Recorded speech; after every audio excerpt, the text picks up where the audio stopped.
نماز پڑھتے ہیں تو پھر بھی 40 سال 50 سال 60 سال بندے نماز پڑھتے ہیں، اس کے بعد بھی گالیاں دیتی ہیں، اس کے بعد بھی بیٹوں کو گالیاں دیتی ہیں، اس کے بعد بھی جھوٹ بولتی ہیں، اس کے بعد بھی رشوت لیتی ہیں، مثلا گناہ کرتی ہیں، تو نماز تو بے حیائی سے روکتی ہے، تو 60 سال کا نمازی بھی بے حیائی سے نہیں روکا۔ تو انہوں نے کہہ دیا کہ ان کی نماز ہی نہیں، حالانکہ ایسی بات نہیں، ان کی نماز تو ہوئی، حسن ظن رکھنا چاہیے کہ وہ فرائض بھی، اگر یہی بات ہو تو ہم نے وہ بھی دیکھے ہیں کہ جو دین پڑے ہوئے ہیں وہ بھی جھوٹ بولتے ہیں، بھی ایسے بھی ملیں گے نا، ہر شعبے میں ہوتے ہیں، اس میں بھی ملیں گے، تو نماز تو وہ صحیح پڑھتی ہیں، فرائض بھی ادا کرتی ہیں۔ حقیقت کیا تھی؟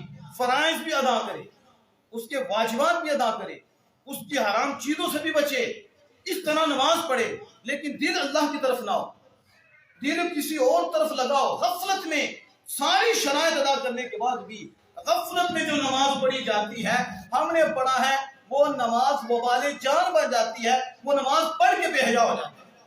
کیوں؟ اس نے بے ادبی کی ہے، یہ بے ادبی کی ہے، نماز رب کی پڑھ ہے اور دل میں بندے ہی ہے۔ دل کدھر ہے؟ بندوں کی طرف، دل کدھر ہے؟ گھر والوں کی طرف، دل کدھر ہے؟ کاروبار کی طرف، دل سے وہ جھکا نہیں ہے، خشوع و خضوع کے ساتھ نہیں پڑھا۔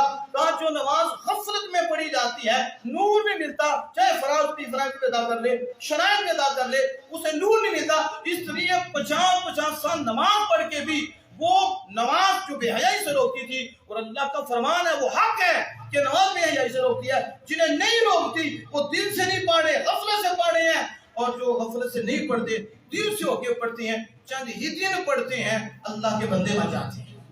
وہ گھر میں جاتے ہیں تو کہتے ہیں نمازی ہے، وہ بازار میں جاتے ہیں تو کہتے ہیں نمازی ہے، کیوں؟ کہتے ہیں اس لیے وہ پڑھی ہے جو اللہ چاہتا ہے، اس لیے اب گھر میں بھی نمازی نظر آتا ہے۔